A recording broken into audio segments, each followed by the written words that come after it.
Kanaani. Wapo wengi atakaofika, kuna wengi atafika wamechoka. Naamini vijana ndio ambao watabeba hili jukumu. Ndio maana tusema ujasiri kwao, weledi na ubunifu unahitajika sana, ili mipango tunayozungumzia ya maendeleo kuanzia chini iweze kutekeleza. Mada ni kongamano juu ya utekelezaji wa dira ya 2050. Nimkaribishe Mr. Tegemeo Patrick kwa hii mada ya 4. Karibu sana kaka.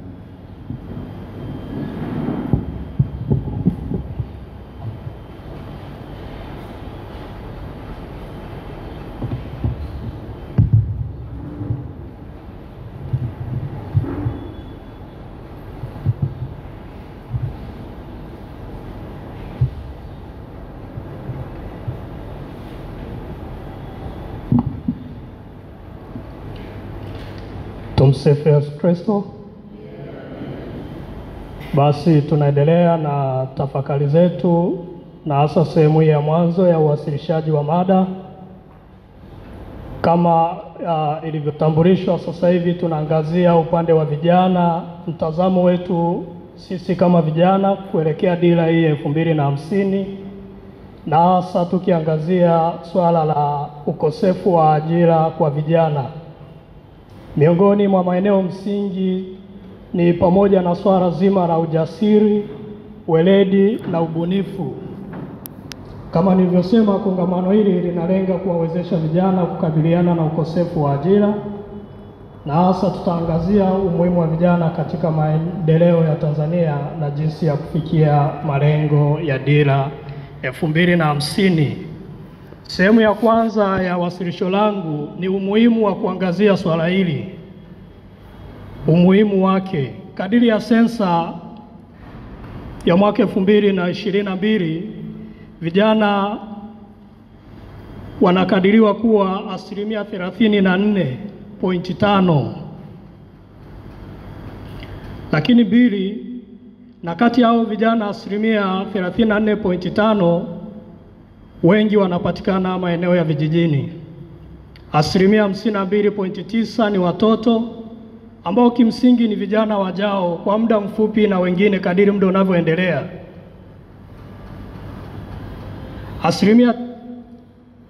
Idadi ya vijana ambao wanaingia sokoni baada ya kumaliza elimu wanakadiriwa kuwa 90,000 kwa mwaka.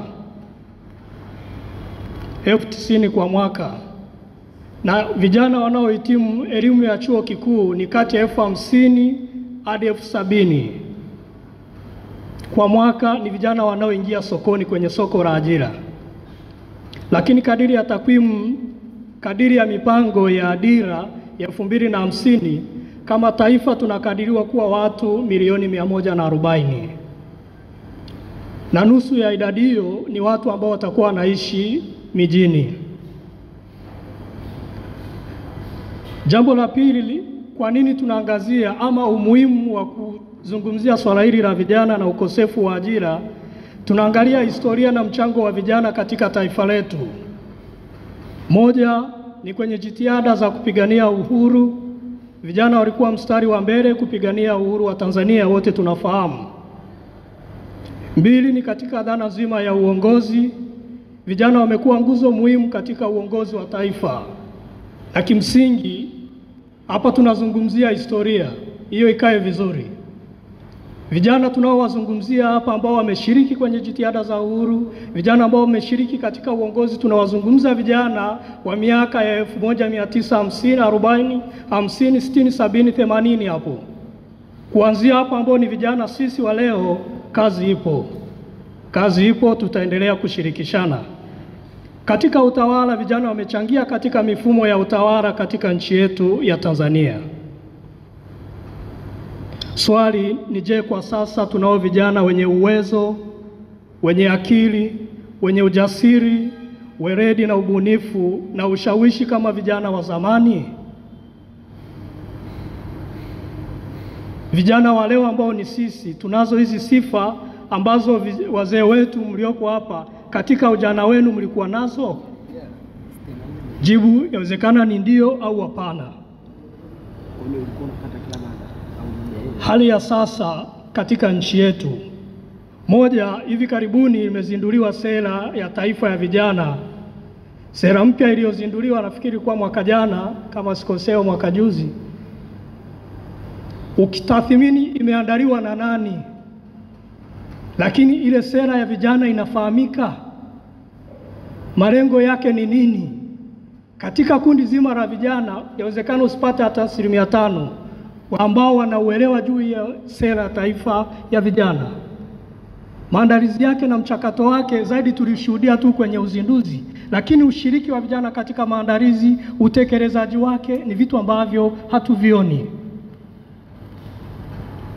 Vijana wasio na sifa, katika ile namba niliyoisema 50,000 mpaka 70 ya vijana wanaotoka vioni, wengi hawakidhi matakwa ya ajira ndani ya nchi na hata nje ya nchi. Kumbe tunapoangazia dira ya maendeleo 2050, tuangalie msingi wa sasa leo 2025, aina ya vijana tulionao wanakidhi matakwa ya soko la ajira ndani ya nchi na nje ya nchi.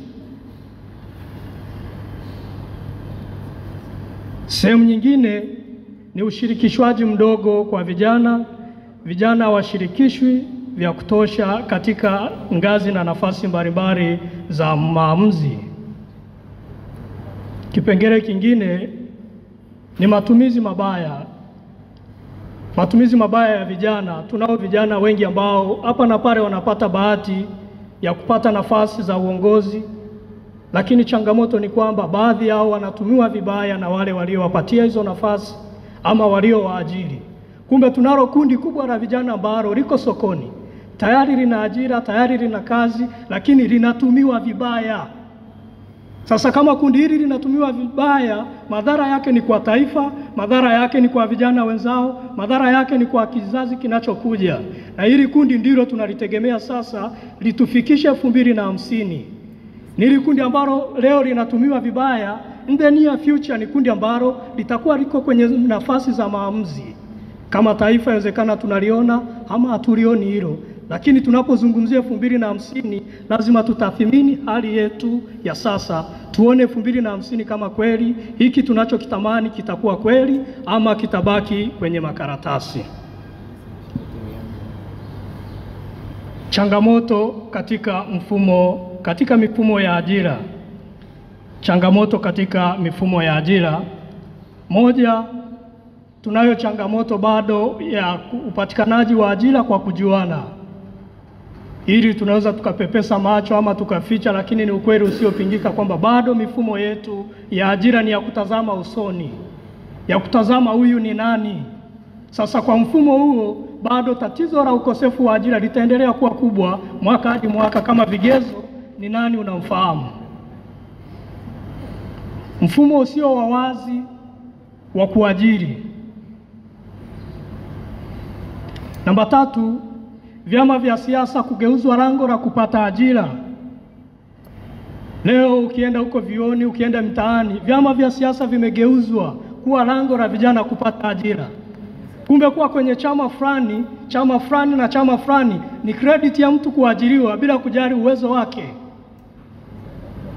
Sasa kama tunaenda kwa mfumo huo, hawa wasio na vyama vya siasa ama walioko kwenye mlengo fulani wa vyama vingine na vingine, ni lini wataingia kwenye mfumo wa ajira? Kama kigezo cha kuajiriwa ni kwa kuzingatia swala zima la uvyama. Kutokuaminika kwa vijana. Hili ni wazi, zipo sababu nyingi za ni kwa nini vijana waaminiki. Miongoni mwazo ni pamoja na uwezo mdogo wa vijana. Miongoni mwazo ni vijana kukoswa weledi, kukoswa ujasiri na uthubutu na ubunifu. Lakini pia sababu nyingine, hii kutokuaminika kwa vijana ni mwamvuli au ni chaka la watawala ama viongozi kujificha ndani ya hicho kichaka kwamba vijana waovyo, lakini kumbe ni hofu. Sio hofu ya kupinduliwa, ni hofu ya uwezo wa vijana, kutokuwa na utayari kupokea mabadiliko ya uwezo, ya ujasiri na weledi wa vijana. Lakini changamoto nyingine ni ambayo tunasema vijana wapewi nafasi kwa kukosa imani. Na mwisho, changamoto ya kusubiri ajira za serikali. Kuna mtazamo wa kufikiri serikali ndiyo mwajiri mkuu. Kwa hiyo baadhi ya vijana tunabweteka tukifikiri ama tukisubiri kupata ajira za serikali. Lakini nyingine tutaona hapo mbele ni mifumo mingine, mifumo mbadala sasa, kwa sababu ni wazi kwamba serikali haiwezi kuajiri vijana wote walioko sokoni. Kwa vyote vile tunahitaji maoni mbadala ama njia mbadala katika kusaidia kutatua changamoto hiyo ya ukosefu wa ajira kwa vijana. Sasa katika hizo jitihada za vijana kujiajiri, vijana kuajiriwa, zipo changamoto ama vikwazo vya vijana kuweza kujiajiri. Swali mojawapo ya vikwazo hivyo ni changamoto ya mitaji, ukosefu wa fedha za kuanzisha biashara ama kujiajiri kwa namna mbalimbali kadiri ya uwezo, kadiri ya uzoefu, kadiri ya taaluma zao. Tunayo changamoto ya ukosefu wa mitaji. Changamoto ya pili ni changamoto ya kodi. Mfumo wetu bado haujaruhusu ama si rafiki, na tunavyozungumzia dira 2050 yapo malengo yametajataja mambo mengi kwenye ile document ya dira ya 2050. Lakini tukijiuliza wapendwa, leo ni 2025. Hii dira ya 2025-50 utekelezaji wake unaanza lini? Kumbe ukihesabu kwa haraka unaweza ukafikiri tunayo miaka 25 ya kujipanga kutekeleza dira hii, lakini ukweli ni kwamba sio.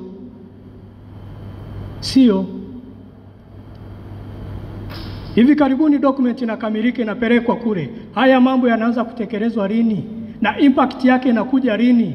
Kwa hiyo auoni wazi kabisa kwamba hiki tunachokisema ndani ya miaka 25 tutakifanya. Badala yake tutaendelea kupanga, tutaendelea na kujaribu. Mwisho ile miaka 5, 6, 7 ya mwisho ndio tutajikuta sasa tuko kwenye barabara kuu ya dira ya 2050. Changamoto ya miundombinu isiyokidhi mahitaji ya biashara katika maana nzima ya ajira. Miundombinu kwa vijana kwa kweli si rafiki. Wapo vijana wanahitimu masomo yao, wanaenda huko mikoani, wengine wako hapa Dar es Salaam na baadhi ya maeneo katika taifa letu, wengine wanaanzisha biashara, wengine wanaanzisha ofisi ndogo ndogo kadiri ya mazingira na uwezo wao, lakini miundombinu ni rafiki kwa vijana hawa ambao wamejitahidi kufanya chochote. Changamoto ya maarifa na ujuzi. Ukosefu wa maarifa ya kutosha ya kuendesha biashara ama shughuli za vijana, nayo pia ni changamoto. Na mwisho katika eneo hilo ni ishu ya swala la masoko. Kama taifa ama kama mkakati wa kuelekea dira 2050, licha ya mipango ambayo imewekwa pale, lakini haiweki wazi ni kwa namna gani tutaweza kukabiliana na haya mambo. Masoko yanapatikanaje kwa vijana ama kwa watu ambao wanajishughulisha katika uwekezaji wa namna tofauti kama namna ya kujiajiri ama kuajiriwa.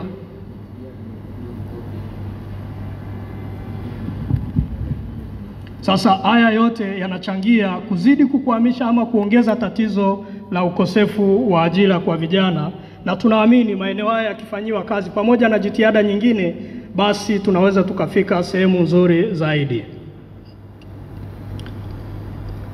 Sasa baada ya kuona hali halisi ya sasa, pengine tuone ni nini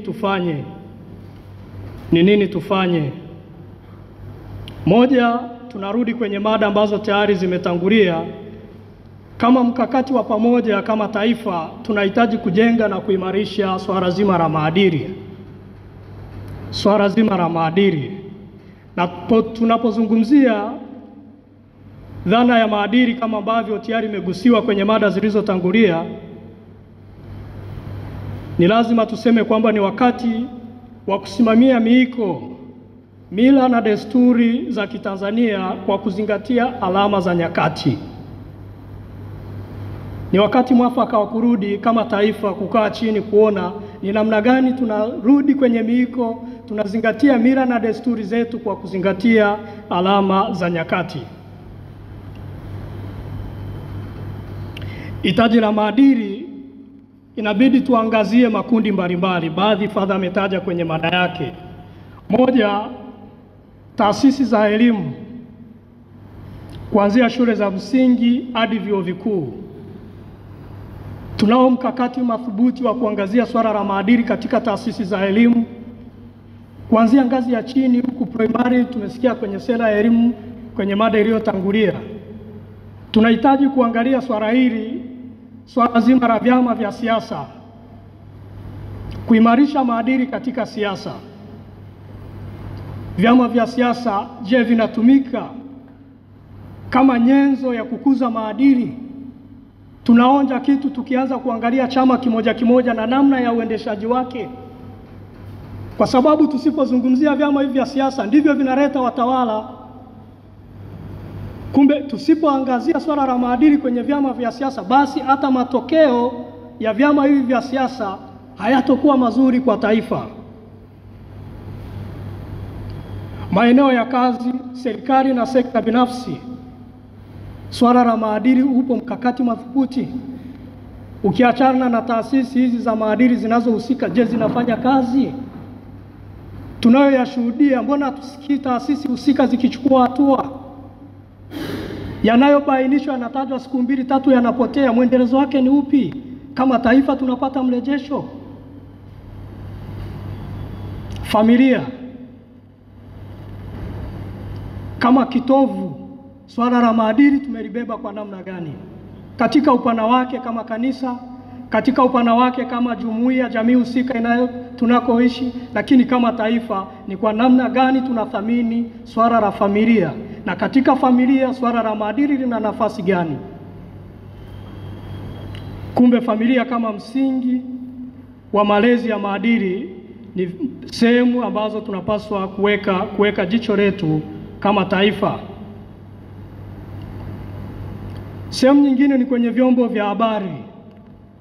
Tasnia ya vyombo vya habari nalo ni eneo la msingi, kwa sababu hawa ni watu ambao wanazungumza na taifa asubuhi mpaka asubuhi. Wanachokitoa, wanachokipromoti kwenye vyombo vya habari, uipo misingi ya maadili tunaiona kule. Taasisi za dini kwa nafasi zake,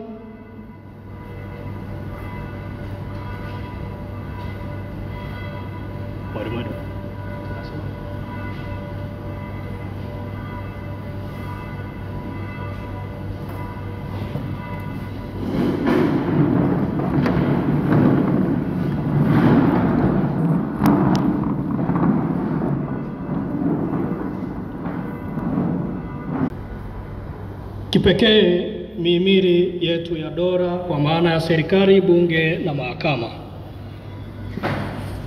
Sasa tunapoangazia maeneo hayo, lazima tujiulize kama taifa, je, taasisi hizi zina nia moja katika kulea, kufundisha, kukemea, kushauri na kulinda maadili yetu ya Kitanzania? Au mmoja anajenga, mwingine anaharibu? Mmoja anakemea, mwingine anachochea? Kama hivyo ndivyo, nani alaumiwe? Kama hivyo ndivyo, nani alaumiwe? Kwamba katika hivi vyombo na hizi taasisi, swala la maadili tunalichukua kama ajenda ya kitaifa, na tunakutana sehemu moja kusema kwamba kama taifa twende hivi, au taasisi hii inaenda kushoto, nyingine inaenda kulia, hii inajenga, nyingine inabomoa. Kwa mfumo huo na kwa mtindo huo, tunapotazamia dira ya maendeleo 2050 na kama tunaielekea dira hiyo tukiwa na haya makovu, ni wazi kwamba tutafika 2050, lakini itoshe kusema kwamba ufanisi tunaotarajia, ufanisi tulioandika kwenye karatasi hautofikiwa kama hatutoondoa haya makovu yanayotusumbua sasa. Namba 2, mfumo wa elimu. Kama namna ya kukabiliana na changamoto ya ukosefu wa ajira, ni lazima tutazame upya mfumo wetu wa elimu. Tayari imesemwa na imeelezwa kwenye mada iliyotangulia, lakini katika nafasi hii nataka kuzungumzia mfumo wa elimu kwamba tunapanga dira ya maendeleo 2025-2050, Kama taifa ni lazima mfumo wetu wa elimu ulenge kutatua changamoto, ulenge kujibu maswali, ulenge kufanikisha dira ya 2050. Isipofanyika hivyo, mchakato wa kuendelea na dira ya 2050 utaendelea, lakini pia swala zima la elimu, kielimu tutakuwa tunaenda kaskazini, lakini kama taifa upande wa dira tunaenda kusini. Kumbe ni lazima mfumo wetu wa elimu uingie kwenye mfumo wa dira. Tunaposema 2035 tuwe tumefikia hapa kitaaluma kwa upande wa elimu. Kwa mfano mahitaji ya kielimu, je, uwezo wetu wa kuhitimisha vijana, uwezo wa kutoa watumishi au watendakazi kadiri ya mahitaji ya taifa 2030, 2040 tutakuwa nao? Ama ni vile tutajikuta bado tuna uhitaji wa kutafuta wataalamu nje ya nchi kwa sababu wataalamu wetu wa ndani hawakidhi vigezo ama idadi haitoshi? Kumbe tunapozungumzia mfumo wa elimu hapa, tunataka kusema kama taifa tulenge kupanga mfumo wa elimu ambao unaenda sambamba na mipango yetu ya dira ya maendeleo, katika maana ya kujitosheleza, lakini katika maana ya kutoa nafasi za ajira kwa vijana. Na katika swala la elimu, kwa mfano hivi karibuni tumekuwa linachukuliwa kama utani, lakini ni tamko rasmi. Nasikia watu wanatania VETA.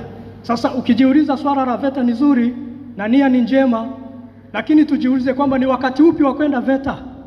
Kwamba vijana wamalize vyuo vikuu, ana degree yake ya uhasibu, ya ualimu, ya uinjinia, akimaliza arudi VETA? Ama waanzie VETA, wakitoka VETA waende vyuo vikuu?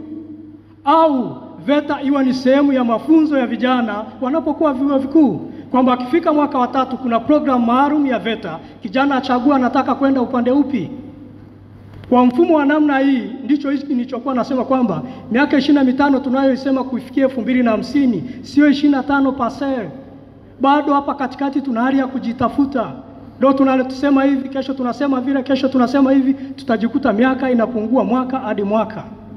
Ni mambo kama haya ya kupanga kwamba ni wakati gani, kama nia ni njema.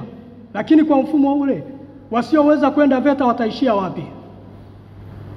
Wasipate ajira, watajiajiri vipi? Tunarudi kwenye ile hoja tulioanza nayo ya zile changamoto. Tumsifu Yesu Kristo.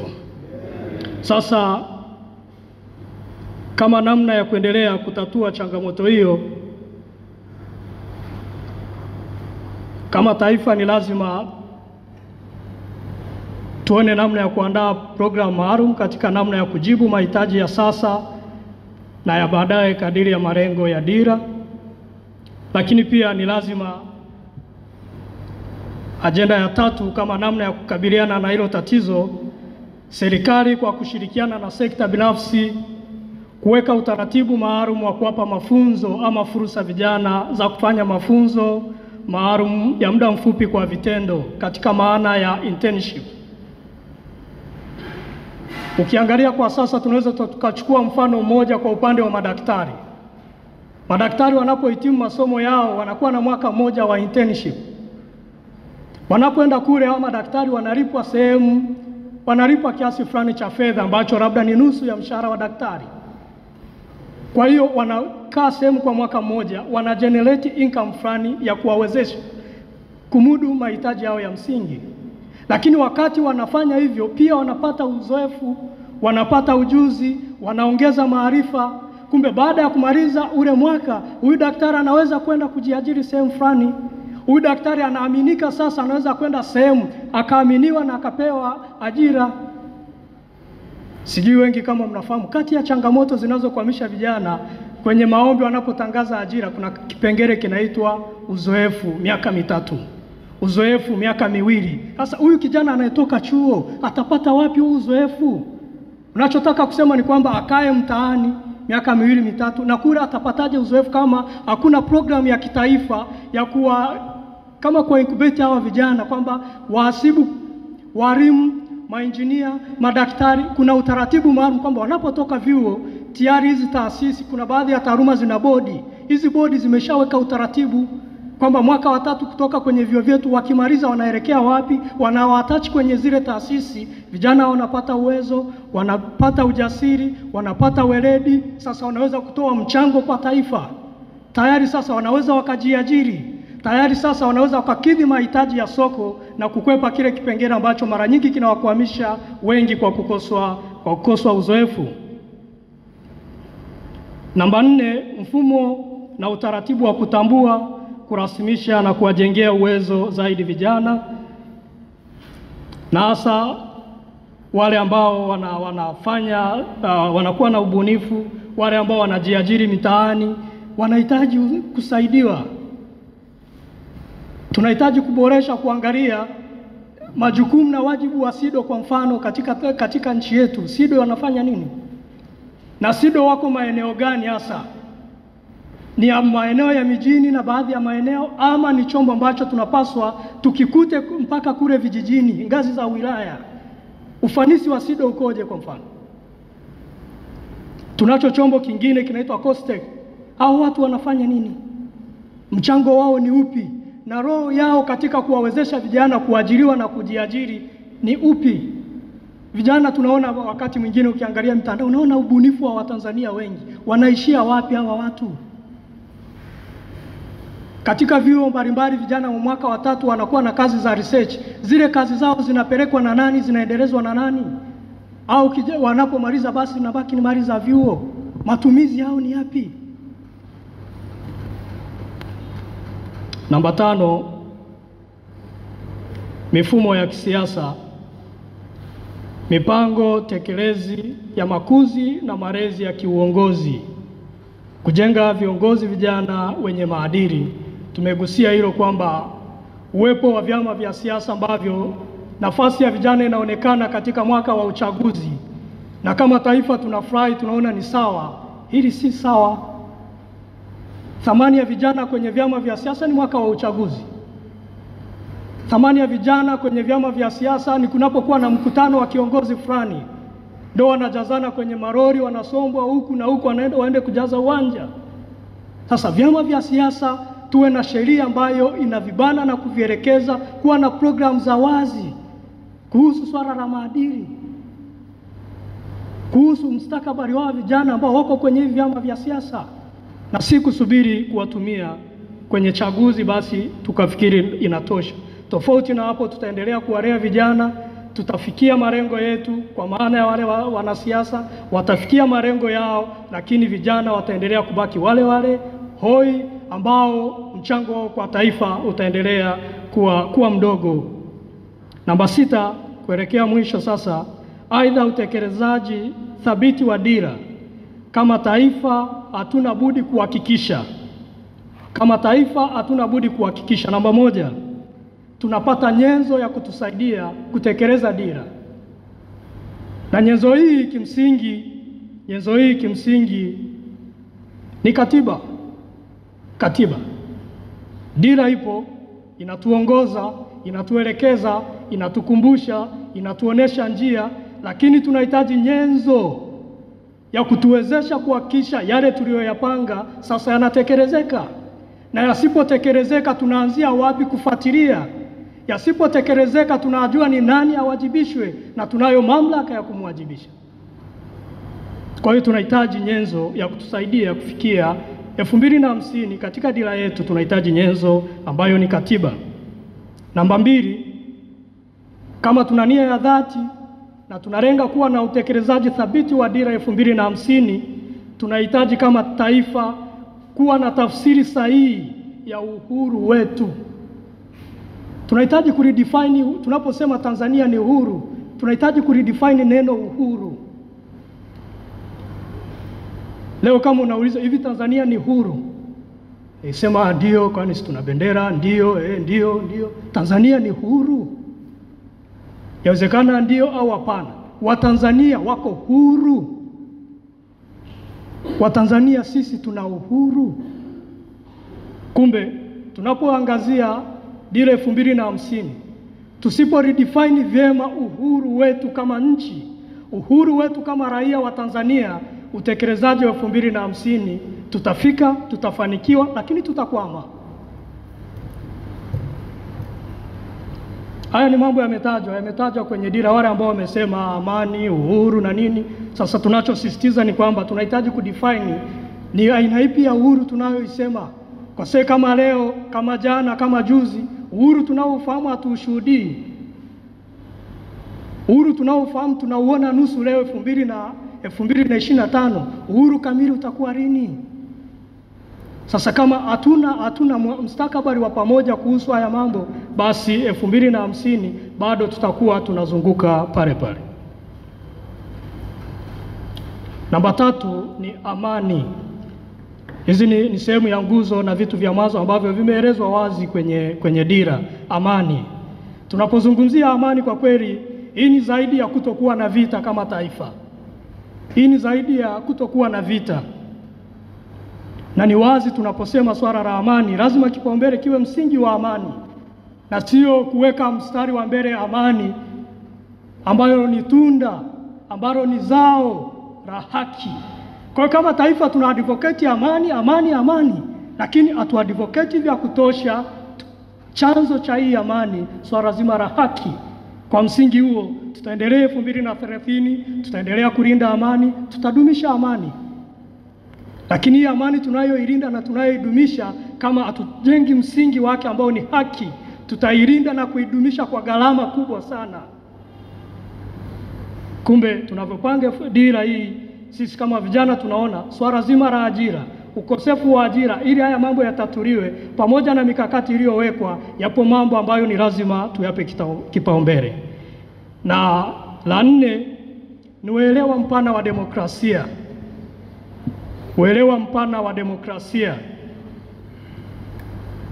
kama ambavyo tumesema, swala la demokrasia pia limetajwa kwenye dira, lakini kwa kweli demokrasia tunayoisema hapa, hii ni zaidi ya kuwa na mfumo wa vyama vingi vya siasa. Kuna wakati ukisema Tanzania bwana, mbona hatuna demokrasia? Waambia wewe, kwani si tuna vyama vingi? Is that enough? Yaani kuwa na vyama vingi vya siasa, is it enough kusema kwamba tuna demokrasia? Pia ni zaidi ya kuruhusu mikutano ya kisiasa kufanyika, na ambayo kimsingi kwa kweli kwa kiasi kikubwa ruhusa hizo ni kwa maneno, lakini kwenye matendo inakuwa tofauti. Kumbe kama vijana kuelekea hii dira yetu, na kama tunalenga kutatua hizi changamoto, tunaangalia mustakabali mpana wa mazingira yetu, na kama namna mojawapo ya kukabiliana na hiyo changamoto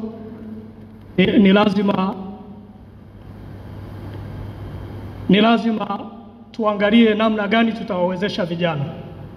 Namna gani tutawezesha vijana?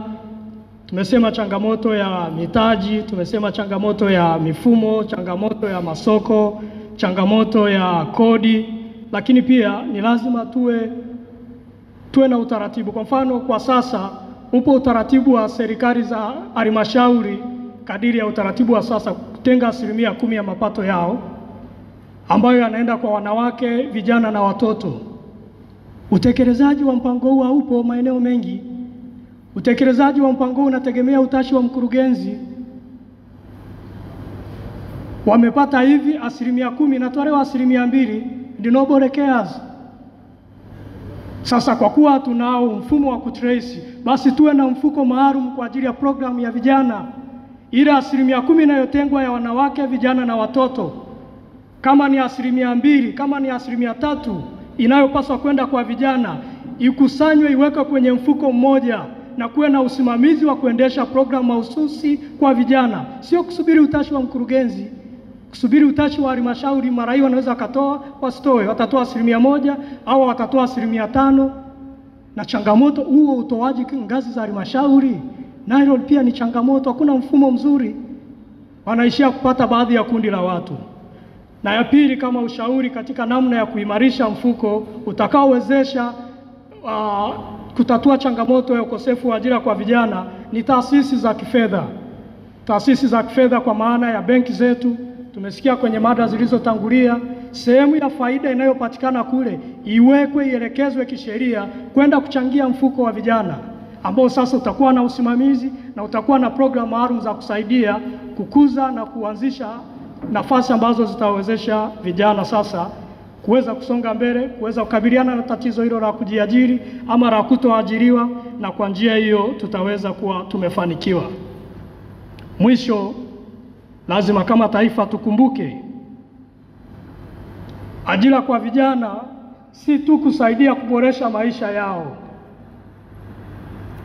na kukuza uchumi wa nchi, bali pia ajira kwa vijana ni njia mojawapo na madhubuti ya kuleta amani, ya kuleta utulivu na ulinzi wa taifa. Kumbe tunapocheza na tatizo la ukosefu wa ajira kwa vijana, upande wa pili wa shilingi tunatengeneza tatizo kwa taifa. Tunavyotatua tatizo la ukosefu wa ajira kwa vijana, tutambue ni mkakati madhubuti wa kulinda nchi, wa kuleta utulivu ndani ya taifa na kuleta ustawi kwa wananchi wetu. Kwa hiyo tulitazame kwa upana huo na tusidhani tu ni kuwawezesha vijana wapate kipato na nini. Hapana, utatuzi wa tatizo la ukosefu wa vijana ni namna mojawapo ya kulinda amani ya nchi, ni namna mojawapo ya kujenga ustawi, lakini ni namna ya kulihakikisha taifa ustawi wa sasa na wa baadaye. Tumsifu Yesu Kristo.